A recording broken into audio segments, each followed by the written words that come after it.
আসসালামু আলাইকুম বন্ধুরা। পরকীয়া সমাজ বিধ্বংসী এক নীরব ঘাতক এ বিষয় নিয়ে আজ কিছু কথা। এমন কোনো দিন গত হয় না যেদিন পরকীয়ার মাধ্যমে জেনা ব্যভিচার হয় না। বর্তমানে পরকীয়ার ব্যাপকতা হু হু করে বাড়ছে।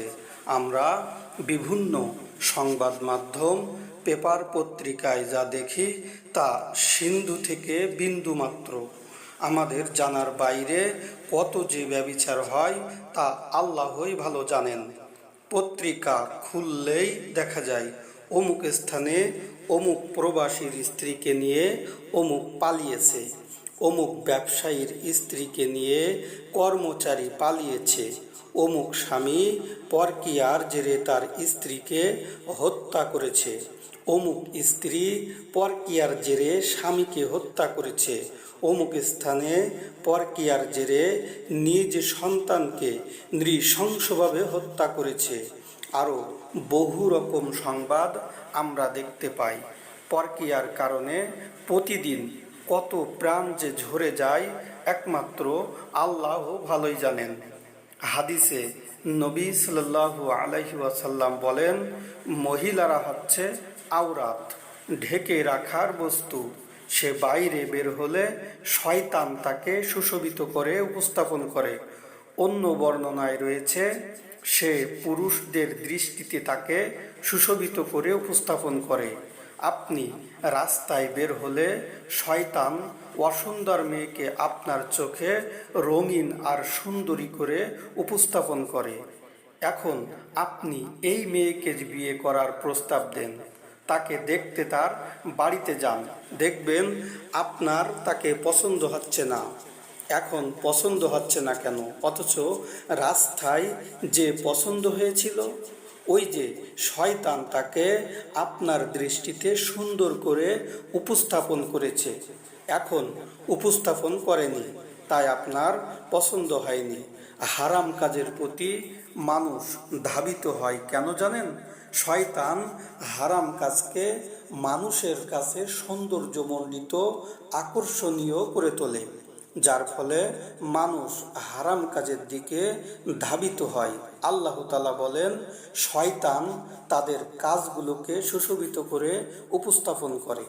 দেখবেন কোনো ছেলেই বিধবা নারীকে বিয়ে করতে চায় না, নানান অজুহাত দেখায়। অথচ আপনি প্রায় দেখবেন অবিবাহিত অনেক ছেলে একজনের স্ত্রীকে নিয়ে পালিয়ে গেছে, পরে গোপনে তাকে বিয়ে করে ফেলেছে। এমনকি কয়েকটা বাচ্চা আছে এমন নারীকেও নিয়েও পালিয়ে যায়। অথচ কিছুদিন আগে তাকে বিধবা নারী বিয়ে করার জন্য বলা হয়েছিল, কিন্তু সে করেনি। এখন সে আরেকজনের স্ত্রী নিয়ে পালিয়ে গেছে। কেন পালিয়ে গেছে? ওই যে শয়তান তার কাছে ওই নারীকেই সুশোভিত করে উপস্থাপন করছে। শয়তান এই নারীকে মৃত্যুদণ্ডপ্রাপ্ত আসামিতে পরিণত করেছে। পরকীয়া করে জেনা করলে তার শাস্তি মৃত্যুদণ্ড। নবী সাল্লাল্লাহু আলাইহি ওয়াসাল্লাম বলেন, কোনো মুসলিম ব্যক্তি যদি সাক্ষ্য দেয় যে আল্লাহ ব্যতীত আর কোনো ইলাহা নেই এবং আমি আল্লাহর রাসূল, তাহলে এবং আল্লাহ তাআলা রসুলকে বিশ্বাস করে, তাহলে তিনটি কারণ ছাড়া তাকে হত্যা করা বৈধ নয়: জানের বদলে জান, বিবাহিত ব্যভিচারী, আর নিজের দিন ত্যাগকারী মুসলিম জামাত থেকে পৃথক হয়ে যাওয়া ব্যক্তি। এখানে একটি প্রশ্নের উত্তর দেওয়া সমীচীন মনে করছি। প্রশ্নটি হচ্ছে, বিবাহিত ব্যক্তি জেনা করলে তার শাস্তি এত কঠোর কেন? উত্তরটা শুনুন। বিবাহিত পুরুষকে আরবিতে মুসন বা বিবাহিত নারীকে আরবিতে মুহসানাহ বলা হয়। যেমন আল্লাহ তাআলা বলেন, আর যারা সচ্চরিত্র নারীর প্রতি অপবাদ আরোপ করে, তারপর তারা 4 জন সাক্ষী নিয়ে আসে না, তবে তাদেরকে 80টি বেত্রাঘাত করো। তোমরা কখনোই তাদের সাক্ষ্য গ্রহণ করো না। আর ইরাই হলো ফাসিক। সূরা নূরের 4 নম্বর আয়াত। রাজা বাদশাহ রাজধানীকে শত্রু বাহিনী থেকে রক্ষা করার জন্য শহরের চারপাশে দুর্গ নির্মাণ করে থাকেন। কেন নির্মাণ করেন? যেন শত্রু বাহিনী রাজধানীতে প্রবেশ করতে না পারে। শত্রু বাহিনী যদি দুর্গ ভেঙে শহরে প্রবেশ করে, তাহলে দেশের সবাইকে কচুকাটা করবে, মেরে ফেলবে। কোনো ব্যক্তি বিয়ে করেছে মানে সে দুর্গের ভেতরে আছে। যখন ইচ্ছে তখন সে তার স্ত্রীর সাথে মিলিত হতে পারে। সে নিজের চরিত্র ঠিক রাখতে পারে, শয়তানের ধোঁকা থেকে বাঁচতে পারে। যখন সে পরকীয়ায় জড়িত হয়, জেনা করলো, তখন সে সংরক্ষিত দুর্গ থেকে বের হয়ে গেল। আর আমরা সবাই ভালো করেই জানি, কেউ যদি সংরক্ষিত দুর্গ থেকে বের হয়ে যায়, তাহলে অবশ্যই শত্রু বাহিনী তাকে হত্যা করবে। আপনি বিয়ের পর জেনা করে সংরক্ষিত দুর্গ থেকে বের হয়ে গেছেন, তাই আপনার শাস্তি মৃত্যুদণ্ড। পরকীয়া চোখে চোখ নিম্নগামী রাখা অতি জরুরি, কারণ প্রথমে অন্যের স্ত্রীকে চোখ দিয়ে দেখে ভেতরে বাসনা সৃষ্টি হয়। তাই আল্লাহ তাআলা নারী পুরুষকে চোখ নিম্নগামী করার জন্য আদেশ করেছেন। মুমিন পুরুষদেরকে বলুন, তারা যেন তাদের দৃষ্টিকে সংযত রাখে এবং তাদের লজ্জা স্থানের হেফাজত করে। এটাই তাদের জন্য অধিক পবিত্র। নিশ্চয়ই তারা যা করে সে সম্পর্কে আল্লাহ সম্যক অবহিত। অন্যত্র আল্লাহ তাআলা আরও বলেন, আর মুমিন নারীদেরকে বলুন তারা যেন তাদের দৃষ্টিকে সংযত রাখে, তাদের লজ্জা স্থানের হেফাজত করে। সূরা নূরের 31 নম্বর আয়াত। অনেকেই মাঝে মধ্যে বলে, আমার বউ এখন আর ভালো লাগে না, অমুকের বউ কত সুন্দর, আমার বউ কেমন জানি। এর কারণটা কি জানেন? এর কারণ হচ্ছে আপনি একজন সুন্দরী মেয়েকে দেখেছেন, তার চেহারা কল্পনা করেছেন, তার চেহারার সাথে আপনার স্ত্রীর চেহারা মিলিয়েছেন, তুলনা করেছেন, যার ফলে এখন আপনার স্ত্রীকে ভালো লাগে না, আপনার মধ্যে শান্তি নেই। আমি হলফ করে বলতে পারি, আপনি যদি চোখ নিচু করে হাঁটেন, পরনারীর প্রতি দৃষ্টি না দেন, তাহলে আপনার স্ত্রী আপনার কাছে ভালো লাগবে। আপনার মনে হবে আপনার স্ত্রী সবচেয়ে বেশি সুন্দরী। আপনি মনের মধ্যে শান্তি অনুভব করবেন। আর যদি সারাদিন শুধু সুন্দরী নারী দেখেন, তাহলে কখনোই আপনার স্ত্রী আপনার কাছে ভালো লাগবে না। আপনি অন্তরের মধ্যে প্রশান্তি পাবেন না, কারণ আপনার স্ত্রী তো ওই নির্লজ্জ নারীর মতো সুন্দরী না। সুতরাং বৈবাহিক জীবনে শান্তি পেতে চাইলে চোখ নিম্নগামী রাখুন। চোখ যদি সুন্দরী নারীর প্রতি পড়ে যায়, তাহলে সাথে সাথে অন্যদিকে তাকান। একবার চোখ পড়ে গেলে আর দ্বিতীয়বার তাকাবেন না। নবী সাল্লাল্লাহু আলাইহি ওয়াসাল্লাম আলী রাদিয়াল্লাহু আনহুকে বলেন, হে আলী, কোনো নারীর প্রতি হঠাৎ দৃষ্টি পতিত হলে পুনরায় দৃষ্টি দিবে না, কেননা তোমার জন্য প্রথমটি অনুমতি আছে, দ্বিতীয়টি নয়। স্বামী স্ত্রীর মাঝে পরস্পর ভালোবাসা, সহমর্মিতা, সম্মানবোধ, মিল মহব্বত, বোঝাপড়া না থাকলে সাধারণত পরকীয়া শুরু হয়। প্রথমে আমি স্বামীকে উদ্দেশ্য করে কিছু কথা বলি, তারপর স্ত্রীকে বলবো, প্রিয় ভাই, আপনার স্ত্রী তার মা বাবা, ভাই বোন, আত্মীয় স্বজন সব কিছু ছেড়ে একমাত্র আপনার কাছে এসেছে। এখন আপনি যদি তার সাথে ভালো আচরণ না করেন, তার মন না বুঝেন, হৃদয় উজাড় করে তাকে ভালো না বাসেন, তাহলে সে তো অবশ্যই এমন একজনকে খুঁজবে যে নাকি তাকে ভালোবাসবে, তার মন বুঝবে, তার কেয়ার করবে। সব সময় যদি স্ত্রীর সাথে বদমেজাজ দেখান, রাগারাগি করেন, আদেশের উপর আদেশ দিতে থাকেন, তাহলে অবশ্যই আপনার স্ত্রী আপনার কন্ট্রোলের বাইরে চলে যাবে। তাকে সময় দিন, তার সাথে খুনসুটি করুন, তাকে বুঝান যে আপনি তাকে ভালোবাসেন। সে কষ্ট পায় এমন কাজ করবেন না, কষ্ট পায় এমন কথাও বলবেন না। সে অসুস্থ হলে তার সেবা করুন, আলতো করে তার মাথায় হাত দিয়ে চুলগুলো এলিয়ে দিন, তাকে সাংসারিক কাজে সহযোগিতা করুন। একটা কথা মোটা দাগে মনে রাখার চেষ্টা করুন, সব জায়গায় ক্ষমতা দেখাবেন না। যদি স্ত্রীর কাছে ক্ষমতা দেখানোর চেষ্টা করেন, তাহলে সে আপনাকে অন্তর থেকে ভালোবাসবে না। সব জায়গায় নিজের আমিত্ব ভাব প্রকাশ করতে যাবেন না। মনে রাখবেন, তিনি আপনার জীবনসঙ্গী। তার সাথে খারাপ আচরণ করা যাবে না। যদি তাকে মূল্যায়ন না করেন তাহলে আপনার সাংসারিক জীবন নষ্ট হয়ে যাবে। আমি সব, স্ত্রী কিছুই বুঝে না, এমন মনোভাব পরিহার করুন। বিভিন্ন বিষয়ে তার সাথে পরামর্শ করুন। এক কথায় তাকে গুরুত্ব দিন, তাহলে আপনি সাংসারিক জীবনে শান্তি পাবেন। এবার স্ত্রীকে উদ্দেশ্য করে কিছু কথা। প্রিয় বোন, আপনার স্বামী সারা দিন পরিশ্রম করে কার জন্য? অবশ্যই আপনাদের জন্য। তিনি সারা দিন কষ্ট করে বাড়িতে আসার পর যদি আপনি তার সাথে খারাপ আচরণ করেন, হাসি মুখে কথা না বলেন, তাহলে তার কাছে কেমন লাগবে? তার খোঁজ খবর নিন, তার জন্য পরিপাটি হয়ে থাকুন। আপনার স্বামী আপনাদের জন্য কত কষ্ট করে, তার প্রতি যত্নবান হন, তার মনোরঞ্জনের চেষ্টা করুন, নচেত পরে আপনাকে পস্তাতে হবে।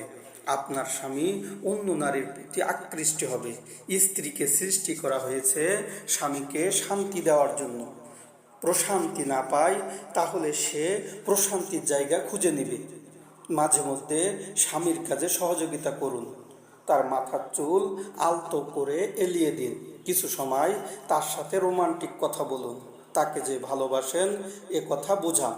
স্বামীর পরিবার, মা বাবা, আত্মীয় স্বজনদের সাথে ভালো ব্যবহার করুন।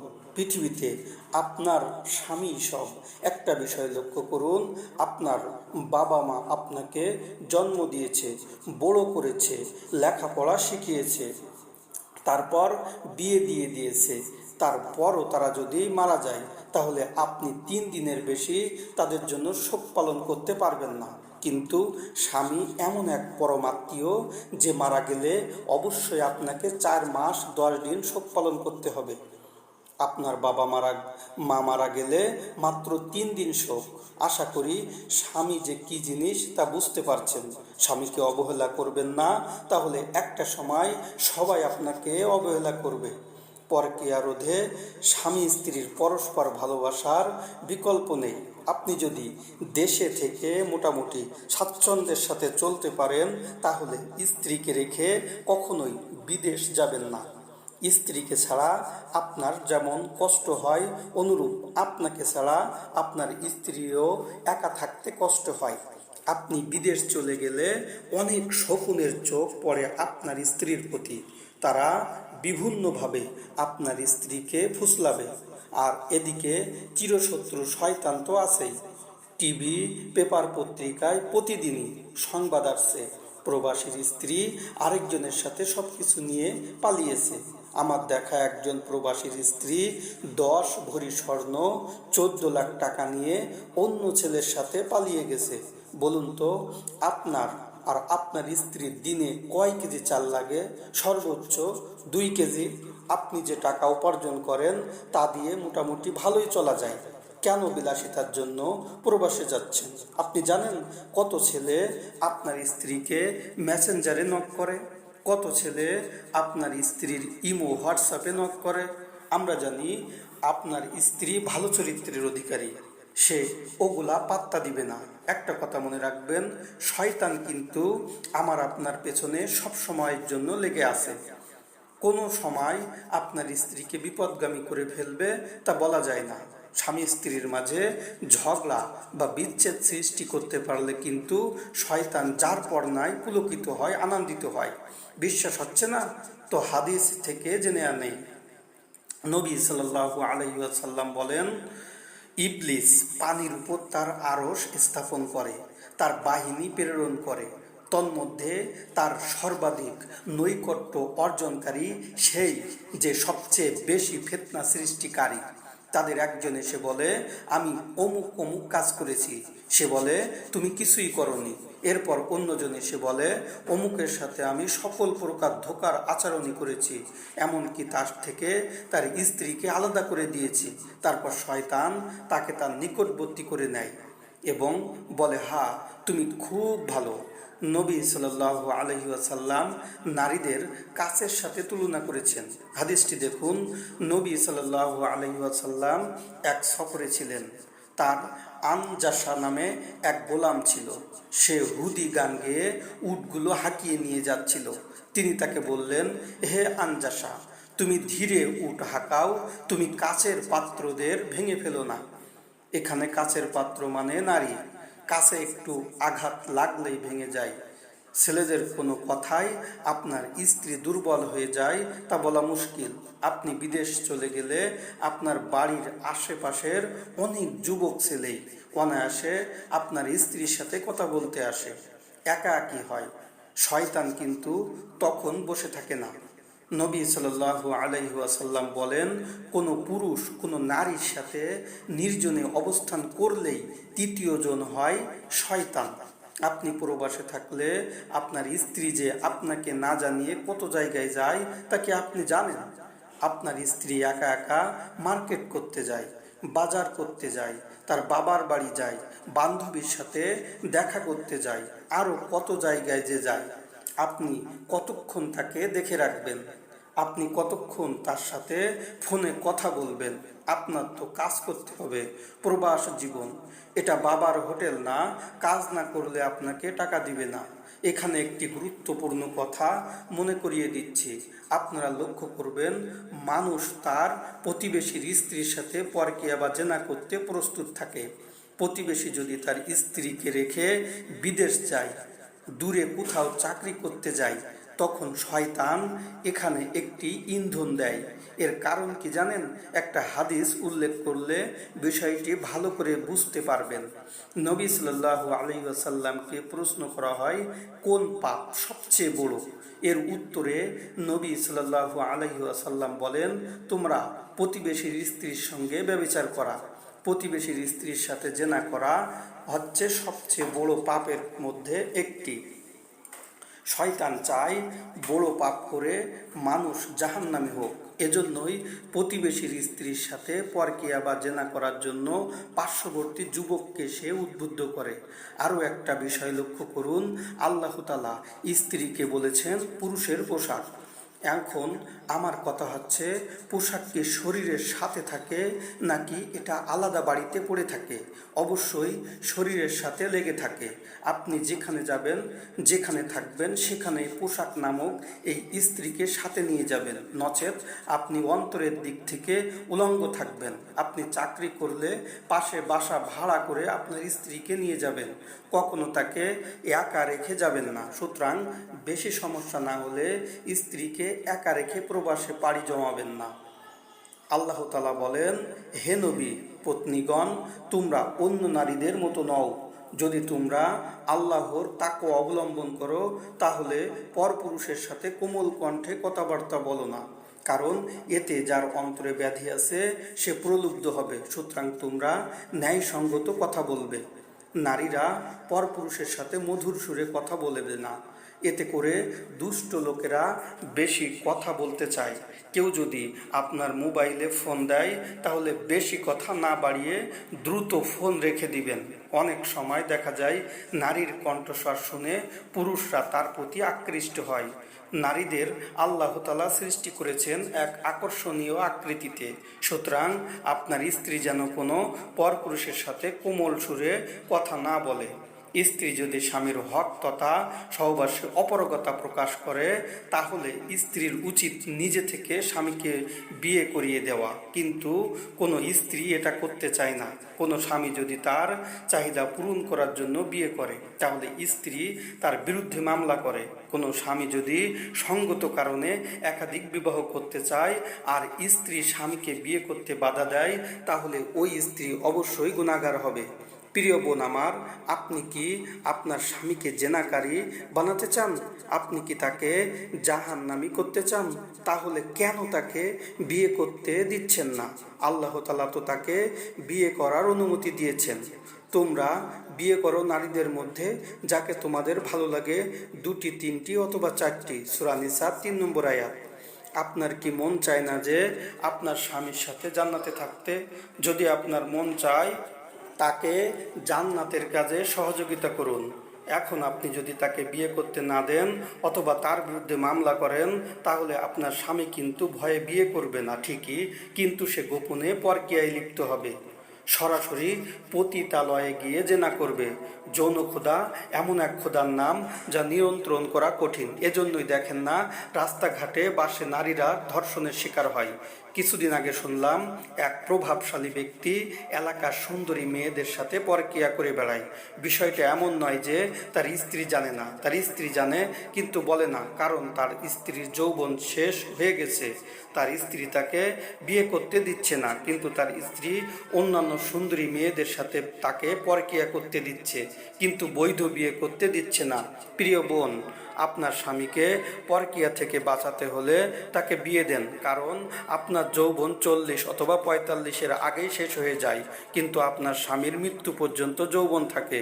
এজন্যই দেখেন না 50 অথবা 60 বছরের বৃদ্ধ 20 বছরের মেয়েকে বিয়ে করলে বাচ্চা জন্মগ্রহণ করে, কিন্তু কোনো 20 বছরের যুবক 50 অথবা 60 বছরের নারীকে বিয়ে করলে তার বাচ্চা হয় না। প্রিয় বোন, আপনাকে একটি বাস্তব সত্য কথা বলি, পতিতালয়গুলোতে যারা যায়, কারা যায় জানেন? অধিকাংশই বয়স্ক পুরুষরা পতিতালয়ে যায়।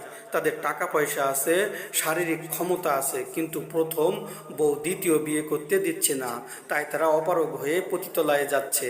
আপনি আপনার স্বামীকে জেনাকারী বানাবেন না, পরকীয়া করতে বাধ্য করবেন না। সুতরাং আমার পরামর্শ হচ্ছে, সঙ্গত কারণে স্বামী একাধিক বিবাহ করতে চাইলে আপনার স্বামীকে বিয়ে করিয়ে দিন। আপনার স্বামীকে পরকীয়া আর জেনার পাপ থেকে বাঁচান। আল্লাহ তাআলা আমাদের সুবোধ দান করুন, আমিন। স্বামী সহবাসে অক্ষম হলে, স্ত্রীর সাথে অসদাচরণ করলে অথবা স্বামীর সাথে বনিবনা না হলে স্ত্রীর উচিত স্বামীর কাছ থেকে খোলা নেওয়া। কিভাবে নেবেন? স্বামীকে বলবেন, আপনি আমাকে যে মোহরানা দিয়েছিলেন এটা আমি আপনাকে ফেরত দিব, এর বিনিময়ে আপনি আমাকে ছেড়ে দিন। হাদিস থেকে প্রমাণ নিন। সাবিত ইবনু কায়েস এর স্ত্রী নবী সাল্লাল্লাহু আলাইহি ওয়াসাল্লামের কাছে এসে বললেন, হে আল্লাহর রসুল সাল্লাল্লাহু আলাইহি ওয়াসাল্লাম, চরিত্রগত বা দ্বীনি বিষয়ে সাবিত ইবনু কায়েসের উপর আমি দোষারোপ করছি না, তবে আমি ইসলামের ভেতর থেকে কুফরি করা অর্থাৎ স্বামীর সঙ্গে অমিল পছন্দ করছি না। রাসূল সাল্লাল্লাহু আলাইহি ওয়াসাল্লাম বললেন, তুমি কি তার বাগানটি ফিরিয়ে দেবে? তিনি বললেন, হ্যাঁ। রাসূলুল্লাহ সাল্লাল্লাহু আলাইহি ওয়াসাল্লাম বললেন, তুমি বাগানটি গ্রহণ করো এবং তাকে এক তালাক দিয়ে দাও। এখন আপনার স্বামী যদি আপনাকে না ছাড়তে চায় তাহলে কি করবেন? আপনার স্বামীর উচিত আপনাকে ছেড়ে দেওয়া, কারণ আপনাদের সাংসারিক জীবনে অশান্তির ঘন ঘটা নেমে এসেছে। বিয়ের উদ্দেশ্য হচ্ছে স্বামী স্ত্রীর মাঝে সুখ শান্তি বিরাজ করা। আল্লাহ তাআলা বলেন, তার নিদর্শন সমূহের মধ্যে অন্যতম হলো এই যে তিনি তোমাদের জন্য তোমাদের মধ্য হতেই তোমাদের সঙ্গিনী সৃষ্টি করেছেন, যাতে তোমরা তার কাছে প্রশান্তি লাভ করতে পারো। আর তিনি তোমাদের মধ্যে পারস্পরিক ভালোবাসা আর দয়া সৃষ্টি করেছেন। এর মাঝে অবশ্যই বহু নিদর্শন আছে সেই সম্প্রদায়ের জন্য যারা চিন্তা করে আপনার স্বামী আপনাকে না ছাড়তে চাইলে তাকে ছাড়ার জন্য বাধ্য করা হবে।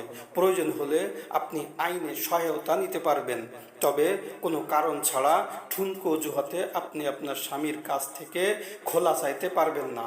চাইলে আপনার পরিণতি মন্দ হবে।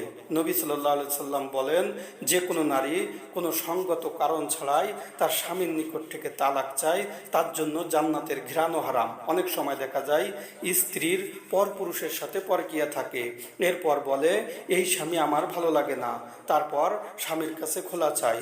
এগুলো করে খোলা চাওয়া যাবে না।